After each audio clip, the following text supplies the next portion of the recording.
What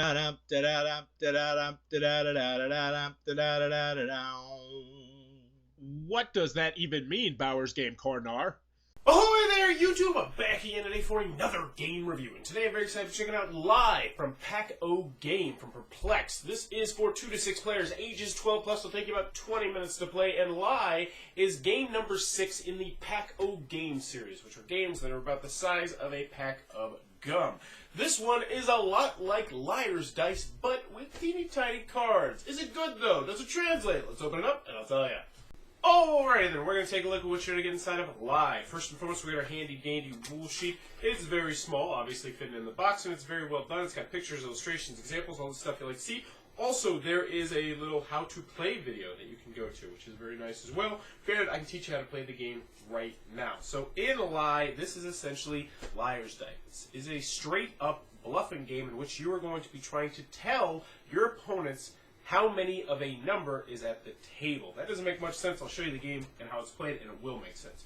So component-wise, you're going to have, I believe, 30 of these cards right here. And these cards are going to have 2 numbers on them, between 1 and 6. They'll actually have dice. So this one's a 4 and a 5, 2 and a 4, 4 and a 6, so on and so forth. But there will only be 10 4s. There will only be 10 6s, 10 1s, so on and so forth. So when you first start the game, you are going to randomly draw from this pile 5 cards. And then you're going to place them in the order that you want to. What that means is you're going to place the cards that are in your hand, the dice that are in your hand, up top, and then you're going to hold the dice that you don't want down at the bottom like this. Let's see, we got, I got 3 4s going on right here, so I'll keep those 3 4s. Oh, we got 4 4s. That's going to give us a lot. 5 4s. Wow. That is really, really good.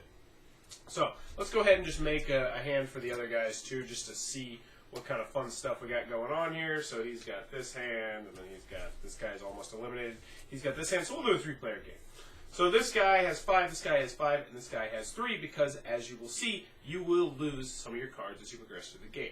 So how this is going to work is, whoever won the last round, or if it's the beginning, whoever you decide, will go first. And they will say a number of dice, and what that dice number is, that people have at the table. So for instance, to start off, you could say 1 1. That means that you are betting, you are telling everyone that at least one of the cards that all of us have face up is a 1. So 1 1. And obviously nobody's going to stop at a 1 1. So now it's this guy's turn over here. Let's see what he's got. He might bump it up. He might play it safe and say, all right, I'm going to go with 1 5 or 1 6 or 2 5s. Or he might just say, you know what, 3 4s, because he's trying to trick everyone into thinking, you know, that he has 4s. So let's just say he gets crazy and he goes 2 4s. So this guy over here, he's like, all right, this guy has 1 1. He's got 2 4s over here. I don't have anything. You know what? I'm going to go 2 6s. He's playing it safe. He knows he's got 2 6s. No one can change that. So this guy over here, this guy said 2 4s. He has 5 4s. And he's like, all right, what do I do here? You know what? I'm going to go 3 1s. And he's lying. This is because it's all complete bluffing. So now this guy goes over here and he has to make a decision. And every single turn, when it's your turn, you have 2 choices. You can either up the bid or you can call BS on the person last. So he's like 3 1s. That guy's got 5 cards. That guy's got 5 cards. Yeah, I'm going to keep going. So he's going to say 3 5s because he's got 2 5s. He's pretty sure someone else would have 5s. This guy goes over here. He's like, I got a 5. You know what? I'm going to go 3 6s. So as you can see, the bid is going to continue to raise. So this guy's tired of beating around the bush. He's going to really put the hammer down on this guy right here. And he's going to say 5 4s. So you can up the bid as much as you want. So he's saying 5 4s. He knows he's in the clear. This guy now is in a really tough spot because he has 2 5s and a 6. He clearly is not going to be able to call 5 of something without, you know, drawing some odd books. So he does not want to call the other guy out on BS. So he's going to say, you know what, 5 5s. So now it's on this guy. He can either go 5 6s, he can go 6 of something, 7 of something. But you know what? He's going to call baloney. He's going to say, BS, you do not have, or we do not have 5 5s. So everybody flips over their cards, and we see what happens. So right here, we have 2 5s. Boom. We flip over his. He's got 1 5. So we're sitting at 3 5s. This point's like, come on, 2 more 5s. I show my 5 4s. We have 3 5s, which means that that guy was successful in calling BS. So now everybody puts their cards back into the middle, like so. Use all your cards, mix them up, and then This person right here would draw one less card. So they were already at 3, but now they are going to be at 2. The other 2 players draw up to their regular number, which would be 5. And then the person who was correct that round, who won that round, gets to go first, because going first gives you a definite advantage, especially if you start bidding with a higher number.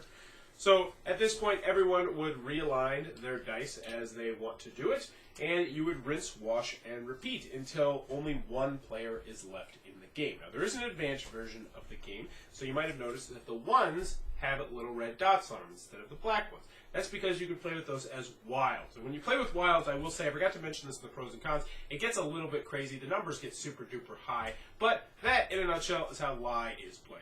Alrighty then, Lie from Perplex. What are my final thoughts? Go to the pros, let's go to the cons. First, on the con side, the game is not going to be for everybody for a couple different reasons. It's not good 2 players. I didn't like it 2 players at all. 3, 4, 5, 6, yes, I'm all aboard, but as a 2-player game, no, you're going to want to steer clear. Next, it's very repetitive. You're going to be doing the same thing over and over and over and over and over again until there's only one person left, and other people get eliminated, which is another con, because there's player elimination. Now, do take that with a grain of salt. It's a very quick game, and it is still entertaining to watch the game afterwards, to see other people bluffing and lying and looking at their cards, and that's a lot of fun. It can be a good deal of fun. So take the player elimination with a grain of salt. Another thing is choices. There's not too many choices to make in this game, really. When it's your turn, you're either going to up the bid, or you're going to call baloney on the person behind you. And that's just about it. Are you bluffing? Are you lying? Well, that's for the next person to figure out.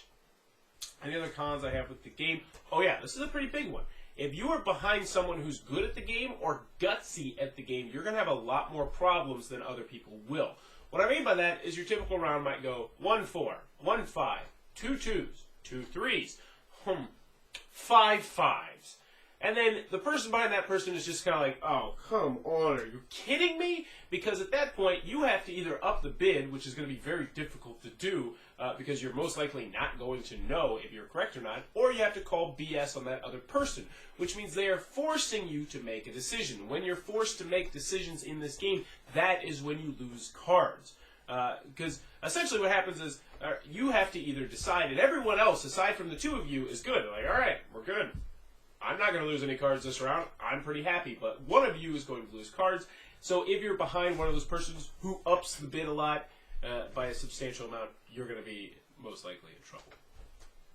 Any other cons I have of this game? No. Let's get it simple. Let's make it simple. Lie is not just a fantastic micro game. Lie is a fantastic game, period, that I think should be on everybody's shelf, especially if you like bluffing games. It is so much fun, easy to learn, easy to teach, and aside from playing 2 players not very well, this really is great. It accompanies 3 to 6 players, which is fantastic. It's incredibly small and compact. This will be in my laptop bag everywhere I go because it is that good, that easy to learn. I just love this game. So what do I like about the game? It's so simple to wrap your brain around, but there's so much there. When you bluff, when you lie, when you tell the truth, trying to get into other people's brain is so much fun. Like, especially when you go first. When you go first, you can say anything, and you pretty much know what's going to get it called. So you have 5 cards here. You can go, 4 4s. You know what? No one's going to bat an eye, especially at the beginning of the game. But if you have 0 4s in your hand and you just lied to everybody, you have planted this seed that will be in everyone's brain so they will know that 4 is a safe number to say. But in actuality, you will know that it's not a safe number to say. And it's just so much fun, the bluffing and lying and deceiving, and what is such a simplistic game. It amazes me it works so well. I read the rules, I played it on my game night the first time, and I was not expecting much. And the people at my game table were not expecting much. They were like, what's this? Come on.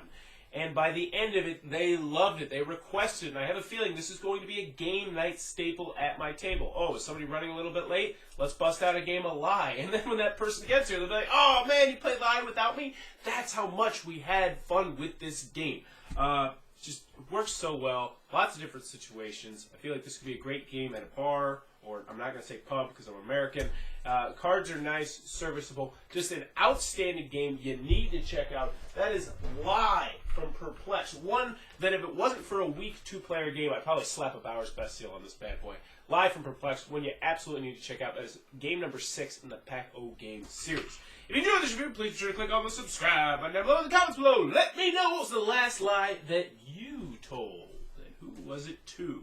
For me personally, I just got done student teaching at a kindergarten classroom, and a little girl just told me about her dad. She's like, my dad likes beer. He drinks a lot of beer. I'm drawing a picture of him drinking beer. He's like, do you like beer, Mr. Forrest? And I was like, the teacher's behind me. I'm like, no, get back to work. But secretly, I would be like, yes, I love beer. It's fantastic. There's so many different flavors and types and alcohol content. It's outstanding. And I love when I drink beer and I feel funny. But obviously, I can't tell that to a 6-year-old. That's just inappropriate. But let me know in the comments below. What's the last lie that you told and who'd you tell it to? And as always, thanks for your time, YouTube.